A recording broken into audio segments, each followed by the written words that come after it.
constaté récemment que les surfaces autour de moi ne sont jamais assez douces. Je pourrais frôler la soie et me laisser glisser dans une lente symphonie.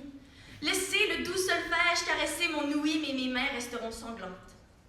Mes pensées produiront toujours un vacarme assourdissant et je sens les murs qui semblent s'approcher insensiblement. J'ai durci ma peau sans prendre en compte mes muscles tendus, faute de souplesse, et je supplie épuisé pour une caresse de plus. J'étire étant ma main vers une tendresse insaisissable, cette fantaisie aura rendu mon cœur fruste.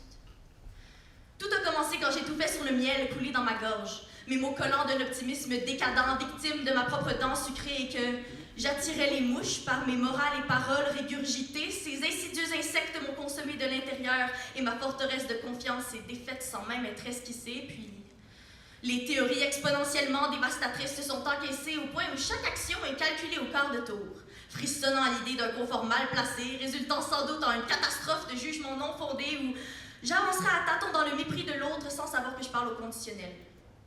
Que tout cela est fiction, que je me suis juste perdue dans ma tête, étourdie par ma propre pression. Enfin, quel sport! Quelle gymnastique mentale! Même si mes mots naissent d'une émotion qui n'appartient qu'à moi, je mélange, corrige, dévisage et minimise ma prose chérie. Même si ça me condamne à m'étriper puis me recoudre en grinçant des dents couchées sur mon lit, et tout ça pourquoi? Pour être relatable, malléable et agréable, même si jamais, jamais, jamais confortable. Je me suis habituée à me changer pour les moules différents, mais me voilà à me modifier à la source par peur qu'on ne puisse retracer qui je suis et qui suis-je. Je navigue un labyrinthe. Un mystère entre mes désirs, mes devoirs, mes misères. Je parcours les couches et les filtres et ma liste de restrictions auto-imposées. Je ne saurais être parfaitement moi. Comme ces demi-dieux narcissiques prétendant que l'accès au bonheur se fait en restant authentique, je perds mes moyens et j'enrage. Car si j'arrêtais d'agir pour les autres, alors je pourrais commencer à vivre, mais je n'agis pas pour autrui. J'existe pour autrui.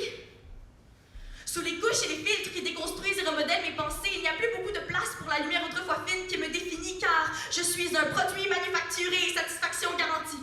Méticuleusement confectionné, inconscient de l'incendie provoqué par les années d'usure, je me suis asséchée. Dans le miroir, des cendres et des points de suture forment la carcasse de qui je suis, un genre de volcan atrophié, histoire d'éviter la catastrophe, et même si je vais m'évaporer, je continue mon cirque métamorphe. Je suis sûrement haïssable. Je me dis en creusant un peu plus profond. Il doit bien avoir une raison pour laquelle le regret et la honte me remettent à ma place chaque fois que je laisse quelques filaments de personnalité ressortir. Mais à l'aide de mon cortex frontal et des conventions sociales, j'entasse mes frustrations de gestes machinales et elles causent un séisme en moi. Les secousses ne m'aideront pas à trouver la douceur dans un sourire sincère et incontestable. Je ne suis jamais, jamais, jamais confortable. Je voulais faire quelque chose juste pour moi. Quelque chose qui, par sa vérité, ferait trembler et tambouriner les cœurs. Je veux crier sur tous les toits que je tremble et je fléchis au risque de sonner dramatique. Mais les tâches se multiplient encore. J'attends de réfléchir, mais je n'entends plus mes pensées. Je ne me réfère alors qu'à ma panoplie de formules méthodiques induisantes de plaisir, mais j'étouffe. J'asphyxie, je me suis rendue malade à emprunter vos réflexions, vos sentiments. Je suis saturée d'émotions, tous les mots me poignardent férocement. Je suis prise dans la tempête, je veux me paumer constamment. Je veux tomber à genoux et forcer le monde à entendre le vacarme, l'inconfort qui ne s'arrête jamais vraiment.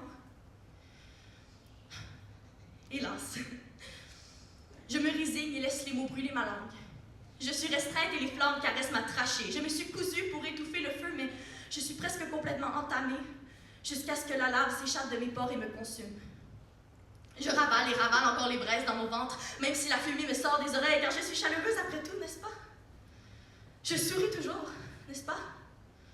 De mon inconfort naîtra un bonheur qui ne m'appartient pas, mais qui sera satisfaire quiconque croise mon chemin, et c'est juste ce qui compte. Je suis claustrophobe dans mon enveloppe, jamais confortable dans ma position. Pourtant, même si couchée sur le sol de béton, je tremble et sanglote, je ne peux jamais sortir de ma prison. Relatable, malléable et agréable, mais jamais, jamais, jamais confortable.